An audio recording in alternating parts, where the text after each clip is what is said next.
Amplie sua perspectiva. A grande estratégia é uma função da visão, de ver mais adiante no tempo e no espaço do que o inimigo.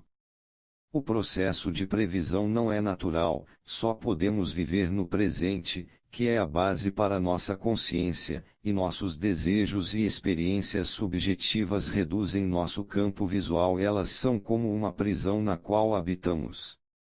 Sua tarefa como um grande estrategista é se forçar a ampliar sua visão, a assimilar melhor o mundo a seu redor, a ver as coisas pelo que elas são e possam representar no futuro, não pelo que você gostaria que elas fossem.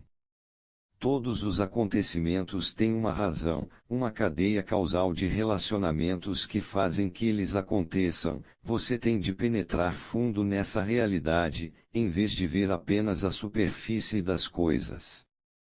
Quanto mais perto você chegar da objetividade, melhores serão suas estratégias e mais fácil o caminho até suas metas.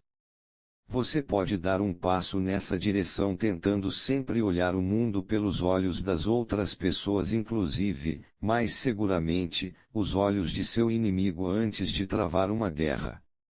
Seus próprios preconceitos culturais são um grande obstáculo para ver o mundo de forma objetiva. Olhar através dos olhos de outra pessoa não é ser politicamente correto ou ter uma sensibilidade nebulosa indulgente. Com isso suas estratégias ficam mais eficazes. Durante a Guerra do Vietnã, os norte-vietnamitas estudaram intensamente o cenário cultural americano. Eles tentavam ver mudanças na opinião pública e se esforçavam para compreender o sistema político americano e os efeitos sociais da televisão. Estrategistas americanos, por outro lado, revelaram uma compreensão absolutamente mínima das culturas exóticas do Vietnã, fosse a cultura sul-vietnamita que estavam apoiando ou a norte-vietnamita que procuravam combater. Cegos por sua obsessão em impedir a disseminação do comunismo, eles deixaram de notar as influências bem mais profundas da cultura e da religião sobre o estilo de combate norte-vietnamita. A estratégia deles foi o maior fracasso. Grandes estrategistas mantêm antenas sensíveis sintonizadas na política de qualquer situação. Política é a arte de promover e proteger seus próprios interesses. Você poderia pensar que ela seria em grande parte uma questão de partidos e facções, mas cada indivíduo é, entre outras coisas, uma criatura política buscando garantir sua própria posição. Seu comportamento no mundo tem sempre consequências políticas, visto que as pessoas à sua volta o analisarão em termos de ser benéfico ou prejudicial para elas. Vencer a batalha ao custo de alienar aliados em potencial ou criar inimigos intratáveis nunca é sensato. Levando em conta a política, você deve conceber sua grande estratégia pensando em conquistar o apoio de outras pessoas, em criar e reforçar a base. Na Guerra Civil Romana, em 49 a.C., Júlio César encarou Pompeu, que na época era um militar mais experiente. César ganhou vantagem ao planejar suas manobras de olho no efeito que elas teriam sobre a opinião pública em Roma. Sem o apoio do Senado, ele confiou no apoio do público em geral. César era um brilhante animal político, e o que o fazia ser assim era sua compreensão da psique do público. Ele compreendia o interesse deles e moldava sua estratégia de acordo. Ser político significa compreender as pessoas, ver pelos olhos delas. Que tal fazer um curso gratuito de Python com 8 horas de duração? São 4 aulas com 2 horas. Significa compreender as pessoas, ver pelos olhos delas. Corte as raízes. Em uma sociedade dominada pelas aparências, às vezes é difícil entender a verdadeira origem de um problema. Para elaborar uma grande estratégia contra um inimigo, você tem de conhecer o que o motiva ou de onde vem seu poder. São muitas as guerras e batalhas que se arrastam porque nenhum dos dois lados sabe como atingir as raízes do outro. Como um grande estrategista, você deve ampliar sua visão não só para longe e para os lados, mas para baixo. Pense bem, vá fundo, não aceite as aparências como realidade. Revele as raízes do problema e você poderá criar uma estratégia para cortá-las, encerrando a guerra ou o problema. Quando o general cartaginês Aníbal invadiu a Itália em 218 a.C., vários generais romanos esforçaram-se para derrotá-lo, mas nenhum conseguiu. O general romano mais tarde chamado Cipião, o africano, viu a situação de outra forma. O problema não era Aníbal, ou sua base na Espanha, ou sua habilidade para reabastecer os suprimentos que chegavam de Cartago por mar. O problema era a própria Cartago. Este era um país com um ódio intratável de Roma, e havia uma longa luta pelo poder entre os dois. Então, em vez de atacar Aníbal, um brilhante militar, na Itália, Cipião invadiu Cartago forçando Aníbal a sair de onde estava para defender sua pátria. O ataque a Cartago foi mais do que um pretexto para afastar Aníbal, foi uma enorme invasão. A estratégia de Cipião foi perfeita, não só ele derrotou Aníbal em batalha, como destruiu Cartago como uma potência rival, terminando para sempre com sua capacidade de enfrentar Roma. Uma parte da grande estratégia relacionada com o corte de raízes é ver os perigos quando eles começam a despontar, depois acabar com eles antes que fiquem grandes demais para se lidar com eles. Um grande estrategista sabe o valor da ação preventiva. Tome o caminho indireto para sua meta. O maior perigo que você enfrenta na estratégia é o de perder a iniciativa e se ver constantemente reagindo ao que o outro lado faz. A solução, claro, é planejar com antecedência, mas também fazer isso sutilmente, pegar o caminho indireto. Impedir seu adversário de ver o propósito de suas ações lhe dá uma enorme vantagem. Portanto, faça de seu primeiro movimento uma ensinação, destinada a obter uma resposta de seu adversário que o exponha para o que virá em seguida. Atinja-o diretamente e ele ride, assumindo a postura defensiva que lhe permitirá desviar-se de seu próximo golpe, mas, se não pode ver o objetivo de seu golpe, ou se o golpe o deixa desorientado sem saber de onde virá o próximo, ele fica cego e sem defesa. O segredo está em manter o controle de suas emoções e armar seus movimentos com antecedência, vendo todo o tabuleiro de xadrez. O diretor de cinema Alfred Hitchcock fez desta estratégia um princípio de vida.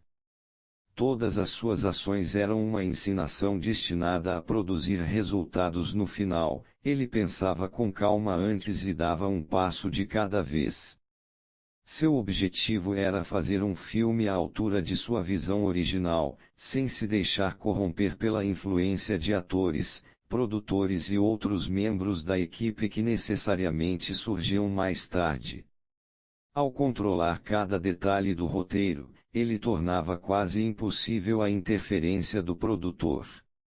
Se o produtor tentasse se meter durante a filmagem em si, Hitchcock tinha uma câmera pronta no set sem filme. Ele fingia fazer as tomadas extras que o produtor queria, deixando que ele se sentisse poderoso sem arriscar o resultado final. Hitchcock fazia o mesmo com os atores, em vez de lhes dizer diretamente o que fazer, ele os contaminava com a emoção que desejava: medo, raiva, desejo pelo modo como os tratava no set. Cada etapa da trilha de campanha encaixava-se perfeitamente na seguinte. Ao trabalhar no nível não da batalha, mas da campanha, seu primeiro passo é crucial. Ele deve ser ilusoriamente suave e indireto, ficando mais difícil de compreender. O bombardeio de Pearl Harbor pelos japoneses durante a Segunda Guerra Mundial foi uma devastadora surpresa, mas como primeiro movimento de uma campanha foi um desastre. Os japoneses colocaram suas cartas na mesa rápido demais, Concentrando a opinião pública em um nível intenso de raiva, eles garantiram que os americanos levassem a guerra avante até um amargo fim e eram os americanos que tinham os maiores recursos militares. Preste sempre atenção ao primeiro passo de uma campanha. Ele define o tempo, determina a disposição de espírito do inimigo e lança você em uma direção que é melhor que seja a correta. O teórico militar prussiano Karl von Clausewitz é famoso por ter argumentado que a guerra é a continuação da política por outros meios. Ele queria dizer que toda nação tem objetivos segurança, bem-estar, prosperidade que em geral persegue por meio da política, mas quando outra nação ou força interna frustra sua realização com a política, a guerra é o resultado natural. A guerra nunca é simplesmente pela vitória no campo de batalha ou a simples conquista de terras, ela é a busca de uma política que não pode ser realizada de nenhum outro modo, a não ser pela força. Gerão, o problema aqui é o seguinte, você tá correndo aqui, rapaz, chega na beira de um precipício, com essa velocidade... A força. Quando se perde uma guerra, entretanto, em geral todos os dedos apontam para as forças armadas. Podemos às vezes passar por cima das cabeças dos generais, até os políticos que declararam a guerra em primeiro lugar, durante e após a Guerra do Vietnã, por exemplo, houve quem colocasse a culpa no fracasso do governo em não se empenhar totalmente na guerra. Quase sempre, entretanto, a análise após o jogo é militar. Nós estudamos com cuidado as batalhas da guerra, criticando os movimentos dos oficiais. É claro, foram as forças armadas que planejaram e lutaram na guerra, mas, mesmo assim, o verdadeiro problema é uma questão de grande estratégia. Segundo Clausewitz, o fracasso na guerra é um fracasso de política. Os objetivos da guerra, e das políticas que levaram a ela, foram irreais, inadequados, cegos a outros fatores. Esta ideia é a filosofia do grande estrategista. Sempre que alguma coisa não dá certo, é da natureza humana culpar esta ou aquela pessoa. Deixe que os outros se envolvam nessa estupidez, dominados por seus instintos, vendo apenas o que está imediatamente visível aos olhos. Você vê as coisas de outro modo. Quando uma ação dá errado nos negócios, na política, na vida, busque a origem da política que a inspirou em primeiro lugar. O objetivo foi mal orientado. Isto significa que você mesmo é, em grande parte, o agente de tudo de ruim que lhe acontece. Com mais prudência, políticas mais sensatas e visão mais ampla, você poderia ter evitado o perigo. Portanto, quando alguma coisa sair errada, olhe bem no fundo de você mesmo, não de uma forma emocional, para se acusar ou ficar curtindo seus sentimentos de culpa, mas para ter certeza de que vai iniciar sua próxima campanha com passo mais firme e enxergando melhor. Imagem: o topo da montanha. Lá embaixo, no campo de batalha, tudo é fumaça e confusão.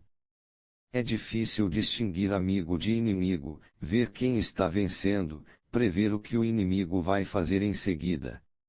O general deve subir bem acima da rixa, para o topo da montanha, onde tudo se torna mais claro e mais em foco.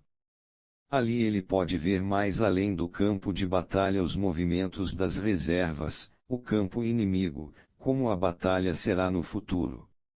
Só do topo da montanha o general pode dirigir a guerra. Autoridade é um erro